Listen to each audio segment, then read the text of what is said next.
In a garage, Charlie's repairing the plane that his wife Sarah gifted him on his birthday. Sarah interrupts him to tell him she's leaving soon for a business conference in London. She invites him to come with her again, but Charlie turns her down because he has lots of work.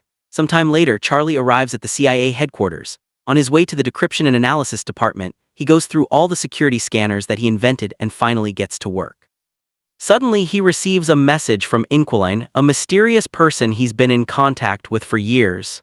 As usual, they have valuable classified intel to sell him, although this time Inquilin warns him that these documents could put the CIA at risk. Charlie tries to guess their location and says Istanbul, but Inquilin brushes him off. Afterward, he works on analyzing the material, but surprisingly, not even a genius man like him can crack the code. After lunch break, Charlie goes back to his office and gets a call from Sarah, who informs him that she's already arrived in London. However, Charlie already knows because he's been tracking her. They don't talk much because he's desperate.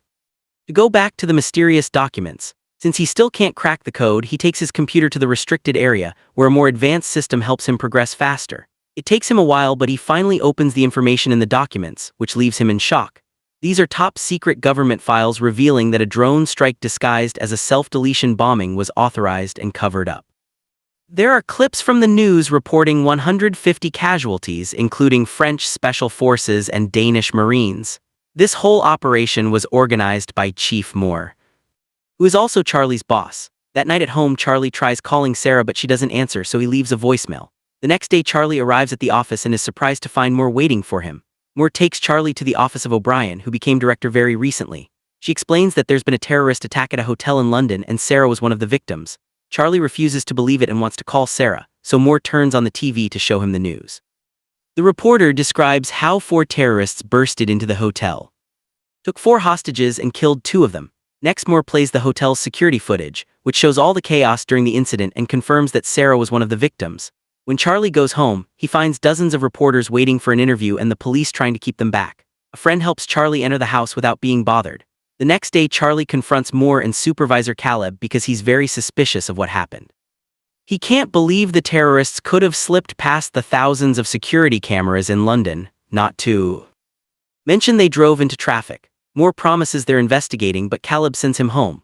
The following day, Charlie goes to the airport to pick up Sarah's body and her belongings. At home, he looks inside the suitcase and finds a gift Sarah had bought for him, which makes him have a breakdown. Tired of being at home, Charlie goes back to work and uses the restricted computer to hack into the security cameras at the hotel and the nearby streets. He puts together a timeline of the events and shows it to his superiors. The 4 terrorists stole a vehicle in the East End, then entered the hotel through the service where they professionally scrubbed out all prints and DNA. Apparently they had a meeting with Impact Investments from Indonesia, but something went wrong and an argument started in the corridor. One of the firm's security men got angry, so a terrorist opened fire, killing one of the guards and leaving the other one in critical condition. Hotel security was immediately alerted and they called the police. Desperate to leave the building without getting caught, the terrorists entered the conference room and captured some hostages. Sarah was taken because she tried to help some of the attendants to escape. Charlie's run voice and facial analysis, so he's managed to get the identities of the 4 terrorists. They're Miss Ka from Moscow, a former South African Special Forces operative called Lawrence, mercenary Horst, and former intelligence officer Gretchen. Noticing Caleb's and Moore's lack of reaction, Charlie realizes they already knew all this. They tell Charlie they're already working on it and send him to see a therapist. The next day, Charlie hides a chip in his ID badge and passes through security without the scanners detecting it. In his office, he prints all the classified files and uses a skimmer on the printer to make a digital copy. That night, Charlie goes to a bar and keeps staring at a jukebox. The following morning, Charlie confronts his superiors again using the printed files. He lists all of Moore's dirty missions, like bombing a Syrian hospital and striking an Allied base in Yemen, which killed thousands of civilians. He threatens to take everything to the director and reveals that he's triggered a dead man's switch. If he doesn't enter a code every 5 hours, the evidence will be sent to the most important news outlets. In exchange for his silence, Charlie asks for full CIA training, fake passports, cash, a gun, and intel on Sarah's killers. After the meeting, Charlie returns to his car and throws up because of the stress. In the office, Moore says that the dead man's switch is a bluff, but Caleb points out they can't risk it. They'll search for the trigger. If it's indeed a bluff, then they can arrange a deadly accident during training. Sometime later, Caleb and his team try to understand how Charlie copied the confidential files. They discuss the possibility of a skimmer, which wouldn't work on their secured computers but could be used on a printer. Charlie could have sent the files to the printer and used a magnetic strip to copy the data. Searching security footage, they confirm that Charlie bought a magnetic strip at a store, but they still can't tell how he took it in and out of the building. The team also searches Charlie's house and eventually discovers he went to a certain bar twice. They go to the bar to search it and find an ABBA CD under the jukebox. Caleb chooses that CD in the jukebox catalog and only noise can be heard, so they take out the CD that Charlie left behind. Meanwhile, Charlie arrives at a CIA training facility where he's welcomed by Colonel Henderson. They start at the shooting range, but unfortunately Charlie isn't a good shooter. He needs to get really close to the target to shoot the right spot. However, when it comes to making bombs, Charlie works outstandingly fast, impressing Henderson. Next, Charlie needs to learn his new identity, so Henderson harasses him and throws him around so Charlie can still recite his new information even under pressure.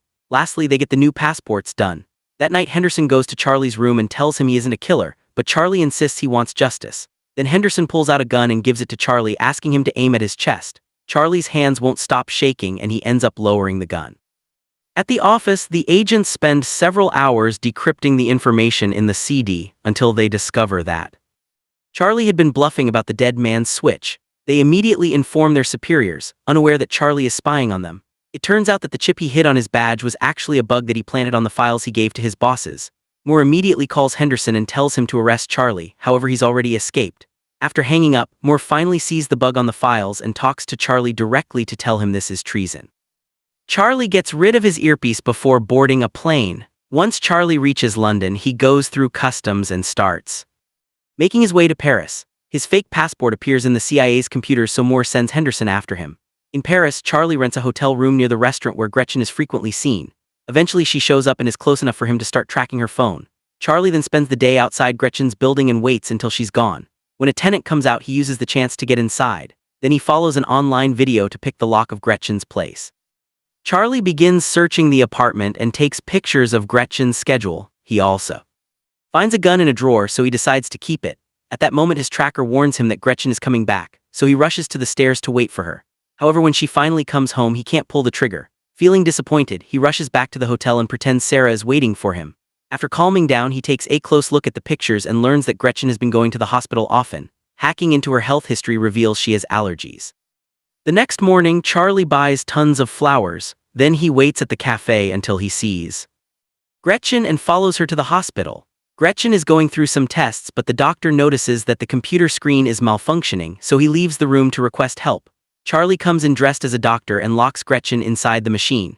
She starts to panic, but Charlie ignores her while filling the chamber with pollen. The doctor and a nurse hear the noise, but the door is locked too.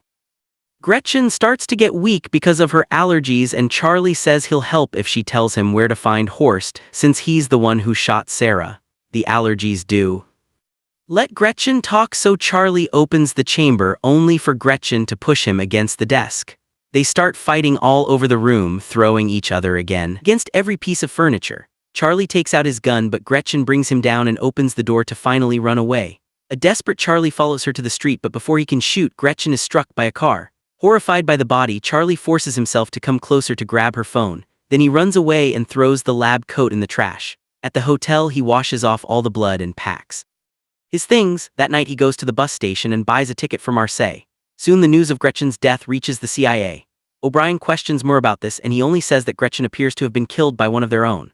That night Charlie goes to a bar and drinks a lot to drown the guilt he feels over Gretchen's death. He thinks he sees Sarah dancing, but a closer look reveals it's a woman that looks like her. Then Charlie notices Henderson approaching him and panics.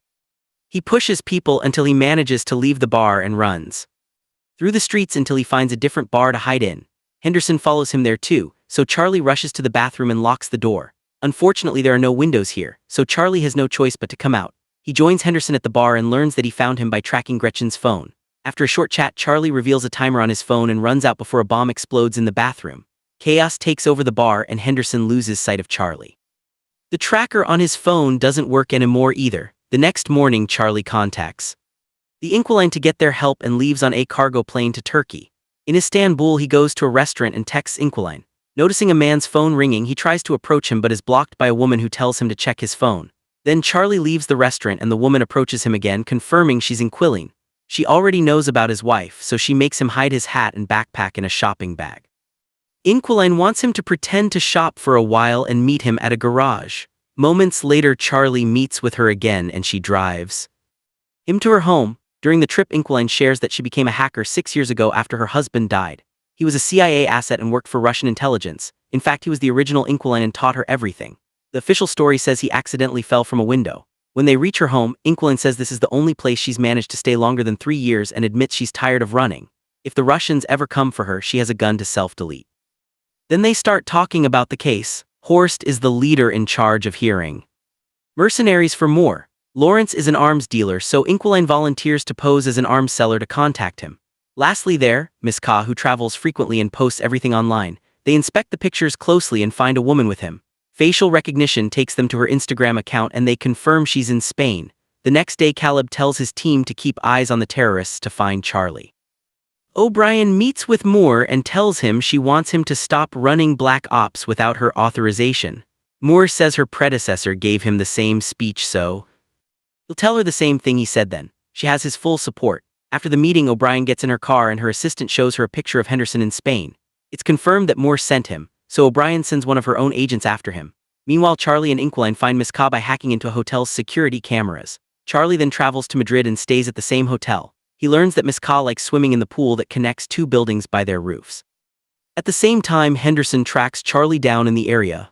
The next day, Charlie starts building a device that will help him get Miss Ka and hides it inside the hotel. Afterward, he follows Miss Ka to the bar, unaware of Henderson in the lobby.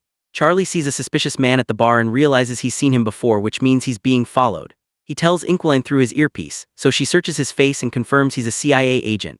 She also sees Henderson on the camera and tells Charlie to abort, but he wants to stick to the plan. When Miss Ka goes to the pool, Charlie confronts him to ask where to find Horst. If he doesn't talk, the pool will be destroyed. Miss Ka doesn't believe him and starts swimming away, so Charlie presses a button and the glass starts to crack. A desperate Miss Ka starts swimming faster, but it's too late. The glass breaks and he falls to his death while the water floods the street. Then Inquilin warns Charlie that Henderson and the other agent are coming closer and gives him directions to escape. A chase ensues and Henderson almost catches him, but at that moment the other agent also attacks. The man tackles Henderson and they start fighting in the laundry room. Charlie watches how they keep throwing each other all over the room and Henderson puts the man's head inside a washing machine. The agent pulls out a gun and shoots Henderson, only for him to steal the gun and shoot him back. Then Charlie comes inside and wonders if he should help them, but Inquilin reminds him to run away. The next day, O'Brien brings Moore to her office and asks about Charlie. Moore says he's on bereavement leave, and she lets him go before revealing she's got footage from the hotel.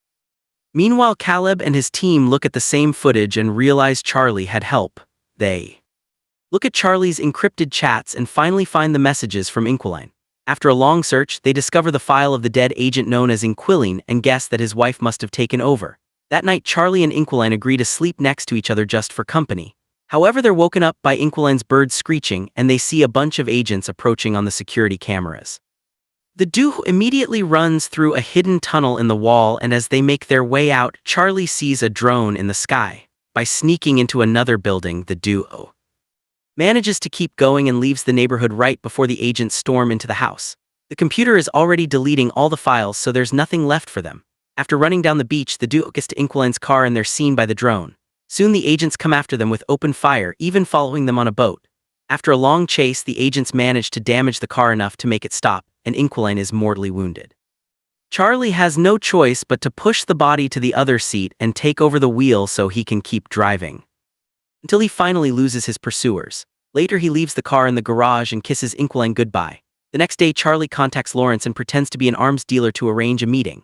Then Charlie buys new electronics and travels to Romania. In an abandoned building, he records his own face and hacks a security feed in Berlin. Now the CIA thinks he's in Berlin and sends their people there. When Lawrence finally arrives, he finds a ringing phone on a chair. Charlie tells him to look inside a box and Lawrence finds a bunch of bombs. If he moves, they'll detonate. As Lawrence notices a picture of Sarah in the box, Charlie appears behind him asking Horst's location and promising to deactivate the bombs if he cooperates. Lawrence explains that Horst operates in Russian waters and typically receives deliveries at a Baltic seaport. Charlie then asks how to contact Horst, so Lawrence says he only gets messages through secret codes from his men. All the numbers and names are on his phone, which he tosses on the ground. After grabbing the phone, Charlie leaves and hears the bombs killing Lawrence in the other room. Soon the CIA gets the news of Lawrence's death in Romania, and they realize they've been looking at fake footage. Later in a Russian hotel, Charlie imagines Sarah with him and opens the gift. It's a puzzle that he solves quickly and has a sweet message from his wife inside. In the morning, he goes to the port and sees a suspicious vehicle. He sends the code to Horst's men and sees a guy by the suspicious car check his phone. He follows the man and takes pictures of his boat before leaving. After buying some tools, Charlie goes back to the hotel and tracks down the yacht that the boat belongs to by searching its registration number. He also studies the sea routes Horst might be using. In the morning, Charlie approaches the boat and someone knocks him out from behind, causing him to drop Sarah's puzzle. Charlie is taken to the yacht where he finally meets Horst, who found the bomb Charlie hid earlier. Horst has noticed that Charlie killed the others indirectly and thinks he's not capable of doing it face to face. He hands Charlie a gun and asks him to do it, but Charlie can't and puts the gun down. Suddenly, the yacht starts turning into the opposite direction, and the crew panics. Charlie reveals he's taken control of the yacht, which is CIA administered. Since he worked on the protocols that protect this yacht, it was easy for him to hack into it and send it to Finland. Soon the yacht is surrounded by the Finnish Navy and Interpol, who immediately arrest Horst and his men. Sometime later, O'Brien gives a press conference to announce they've arrested all the dirty agents that have been using the CIA's resources for illegal activities. Charlie is approached by Henderson, who tells him he's proud of what he's done. After visiting Sarah's grave, Charlie goes home and finally takes the plane for a ride.